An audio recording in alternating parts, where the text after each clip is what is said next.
Topic for today is World War II for African American Studies. By the end of this session, you want to be able to define these terms. We do have some required sources, so you want to use the required sources sheet to determine a definition as well as a long-term significance of the source. We're going to first start off with this particular image here, which is a required image of the Tuskegee Airmen.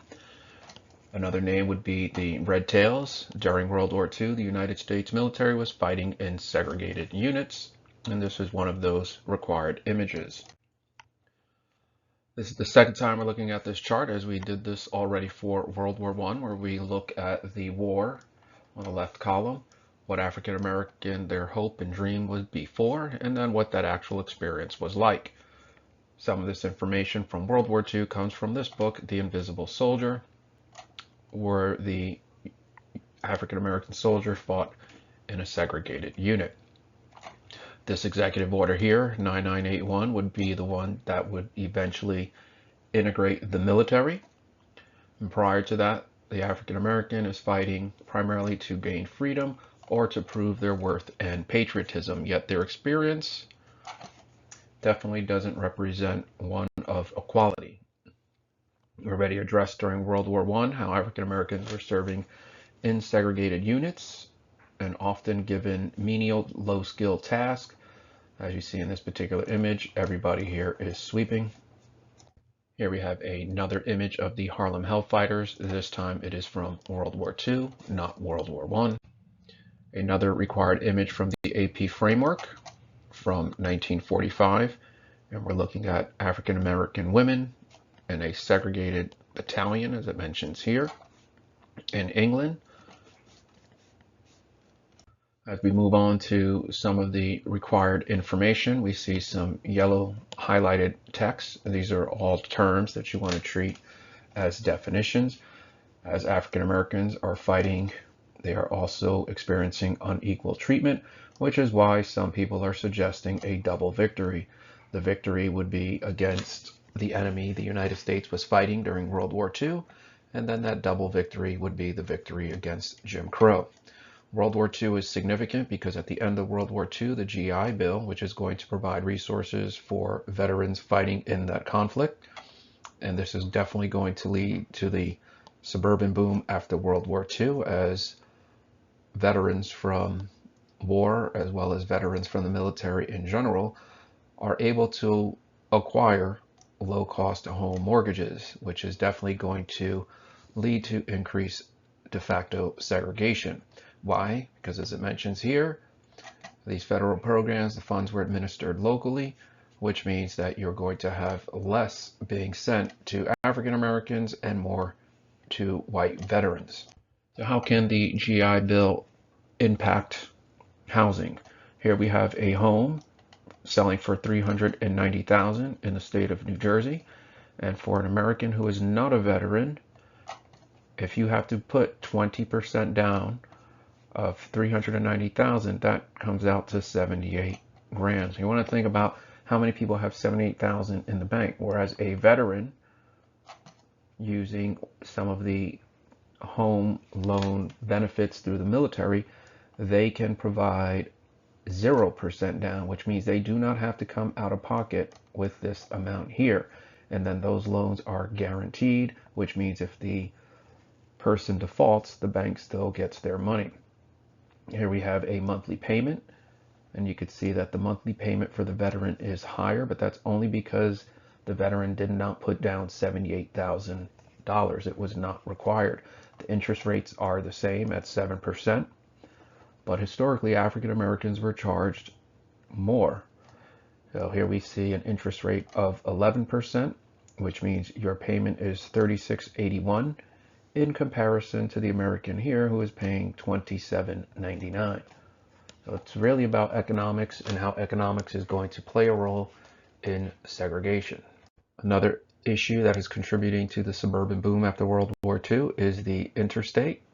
Eisenhower is going to put aside federal funds and start to build the highway system, and that highway system is going to replace Route 66, and it is going to provide access, and the access off of this highway system Let's just put some random lines here representing that interstate.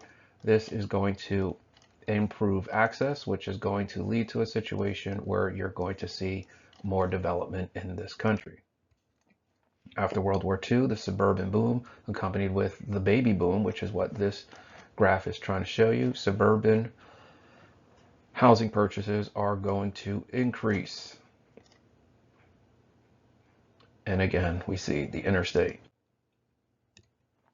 The problem here with these loans is going to be something that actually goes back to the 1934 Housing Act, which is actually going back to the Depression. What's going on here is you want to put yourself in the position of a banker. You lend money out, and the money you lend out, you definitely want to make some money. Otherwise, what's the point of lending money out? You collect money on interest. So in this scenario here, what this Housing Act is going to do is it is going to divide up sections of a town. Here we are looking at Los Angeles, and what you want to focus on here is that the red represents the likelihood of the person taking out the loan, that their ability to pay to default on that loan, which means they're not going to be able to pay it back. So as a banker, you probably want to go with the green areas, because the green areas, 90% of the people are likely to pay back their loan, which means you're probably more likely to give loans into those green areas. Why does this matter? Well, what if those green areas consist of a white population, and then the red represents a black population? You are going to see segregation that is going to take place as a result of economics, because banks, looking out for who's going to pay back their loan, they're going to simply go to those areas that are low risk. This red area is high risk, and if that area is majority of one racial group, then we're going to continue segregation. African Americans during World War I, we addressed this one. We're going to also look at this during World War II. Your options: do you fight the war segregated? Do you make the goods for the war effort? Or do you simply do nothing? This was something we looked at during World War I, but we could apply this to World War II as well. Remember, after World War I, it led to the Great Migration, this exodus for some of those jobs that were in some of those cities.